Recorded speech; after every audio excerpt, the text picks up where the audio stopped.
1 minute until start. Well, we'll give it a couple of minutes.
All right, so let's go ahead and get started. Once again, I'm the president of the North Carolina chapter of the Internet Society, and I'm going to be talking about the internet shutdown in Cameroon today. So, you might be wondering, why am I talking about the internet shutdown in Cameroon, and why is that relevant to the North Carolina chapter, and why is that relevant to, the purposes and the interests of the people who might be watching this video? So first of all, let's go over what's going on, and then I'll explain my little segue into how this might affect internet freedom here in the United States. So first of all, let's just go ahead and switch to the Internet Society's statement on what they had to say about what's going on in Cameroon. Of course, as you probably might expect, the Internet Society supports a free and open internet, an uncensored internet, an internet where you're not shutting off pieces of it for any purpose whatsoever. So they issued a statement today discussing in general what internet shutdowns, how they affect the countries where they happen, and why they're usually a bad idea. So one of the things that they mention here, and you can read this on the Internet Society's website, Let's Keep Internet for Everyone, is it has to do with the loss of trust. If people are not able to trust the fact that the internet will be there when they go to look up information, when they go to make a transaction, if they go to try to fill out an application, whether that be a government application or a job application or a college application or anything like that, then they'll stop using it. And they'll start going back, they'll start reverting to using paper methods for doing things, or going back to using things that they're more comfortable with and that they do trust and that they're more certain of.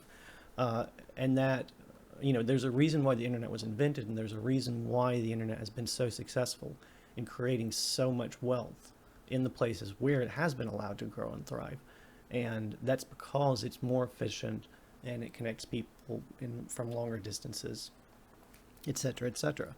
And so if you start causing people to lose trust in the internet, then they start dialing back their internet usage, and then you're sort of reverting back to a pre-internet society and a pre-internet economy. So if we look at what the Internet Society posted here, they have estimates about what the network shutdowns over just the course of a year in a few countries led to. And these shutdowns were for a variety of reasons, usually related to national security. If some was sort of the justification for them. So you can see almost $1 billion worth of wealth lost in India due to internet shutdowns. So like I said, that's the general overview of why you don't want to shut the internet down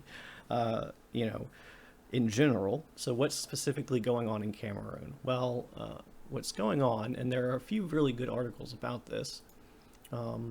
Probably the best introduction to it is one on the BBC. basically, let me see. It looks like about 20% of the population has had its internet cut off in Cameroon. And the two regions that are affected are the southwest and the northwest. And those are places that have seen, according to this BBC article, anti-government protests. And as far as I can tell, I'm not going to dive too much into the specific politics of what the protests are about, but it has to do with language. These regions are English speaking for the most part. Most of the country of Cameroon is French speaking, and of course they have hundreds and hundreds of natively spoken languages there as well. But the governmental offices and official, legal proceedings and things like that are mostly done in French, even though it's supposed to be, even though English and French are supposed to be official languages of the country. And so they were having these protests asking that more English-speaking materials are made available and more English-speaking people were put into positions of power. Stuff like that. And there's I was reading about it today, there's also a long political history, obviously, talking about colonialism and the way that the country was split up and secessionary movements and things like that. So there's a little bit more to it than just that. But generally speaking, that's why the protests were happening. And then that's why everyone is sort of suspecting that the internet has been cut off in these areas.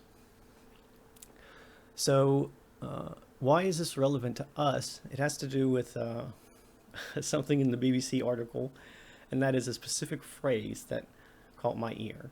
And this is what it says. I'm going to read it exactly. All right.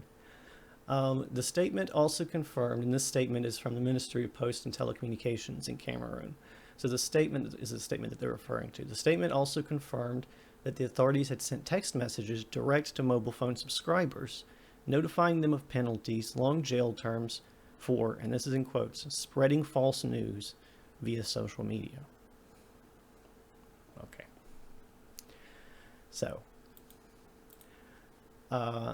there we go. That's sort of the big segue here.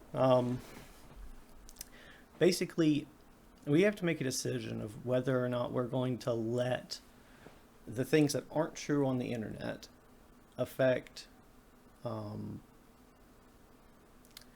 our ability to communicate in general. Let's see if I can think of how to put this.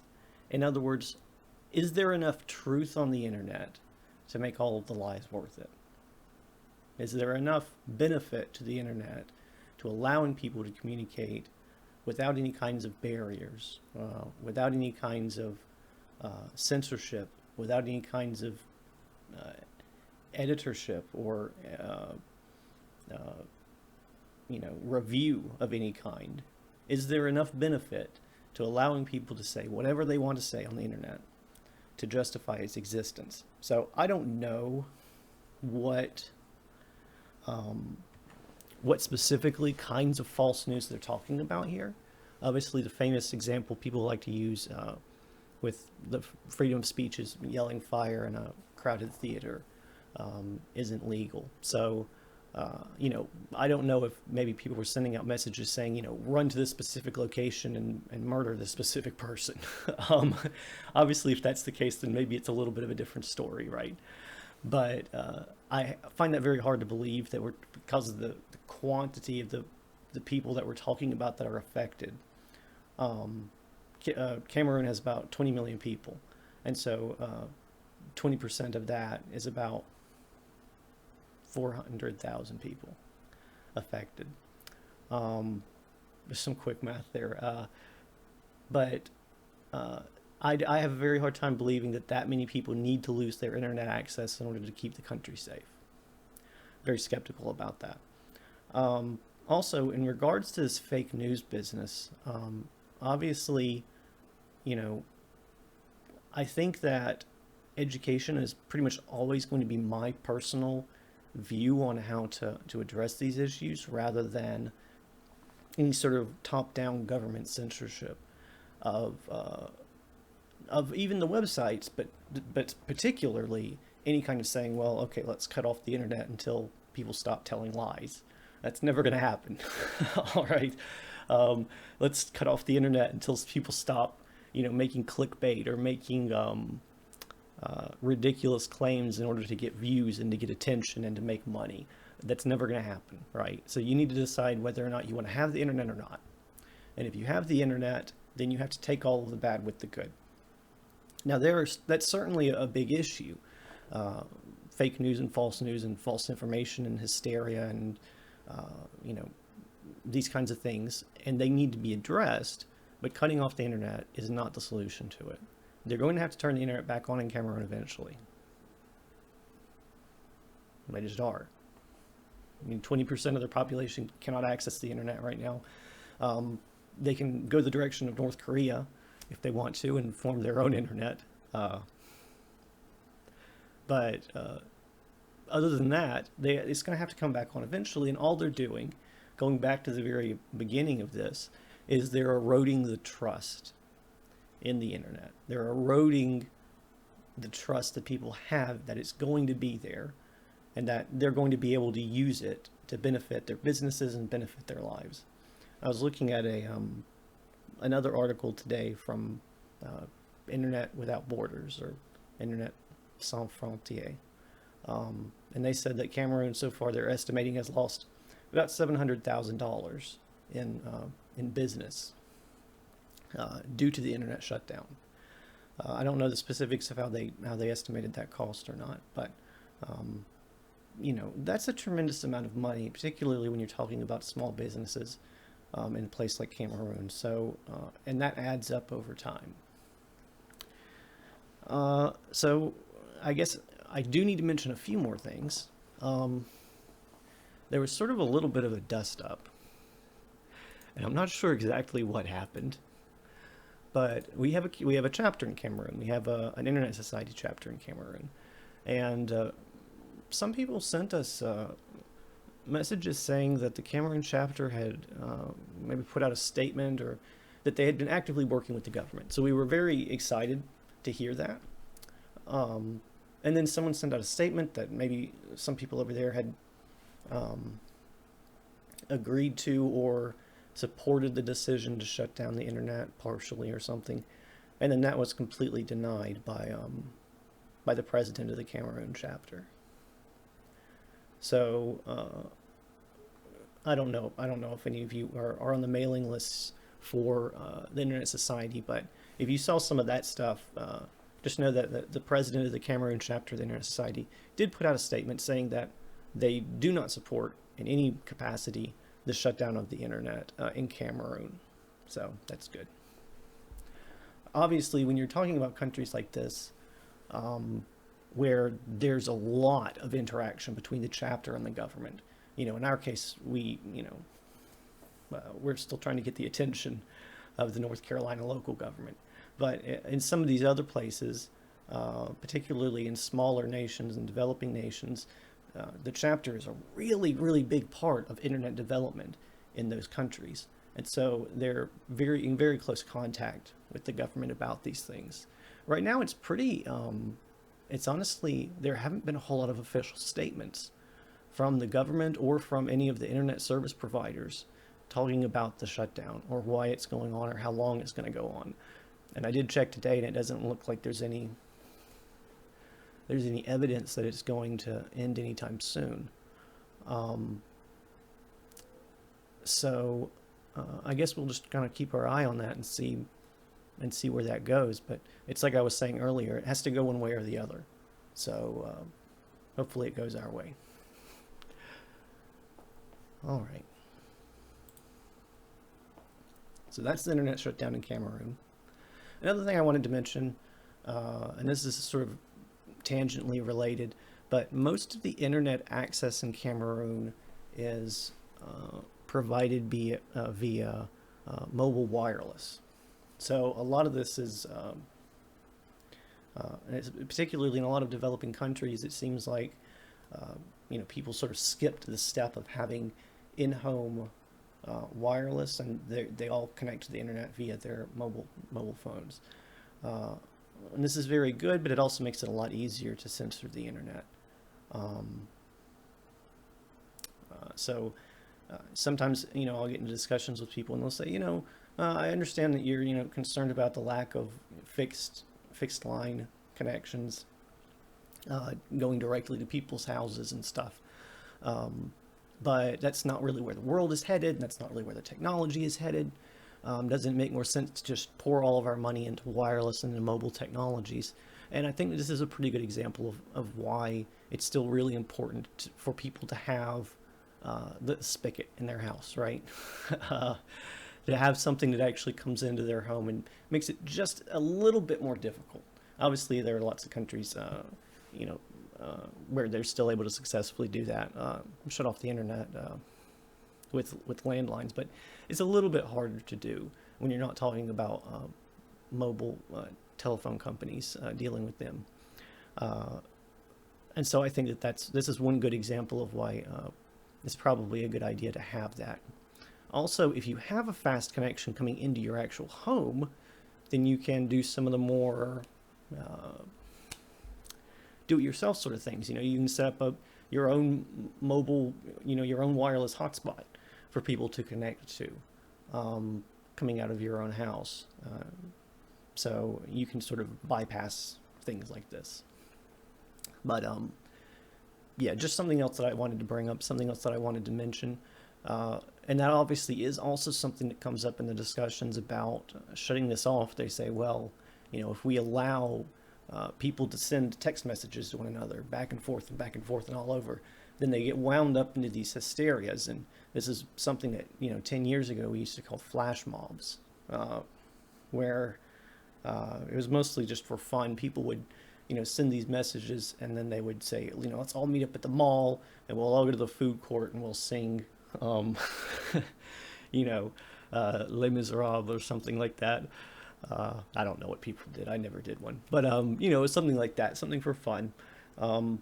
They'd have these little raves and stuff. But, it can also cause genuine public disturbances if people all decide, there's this sex offender living at his house. Let's all go over there and beat him up or something.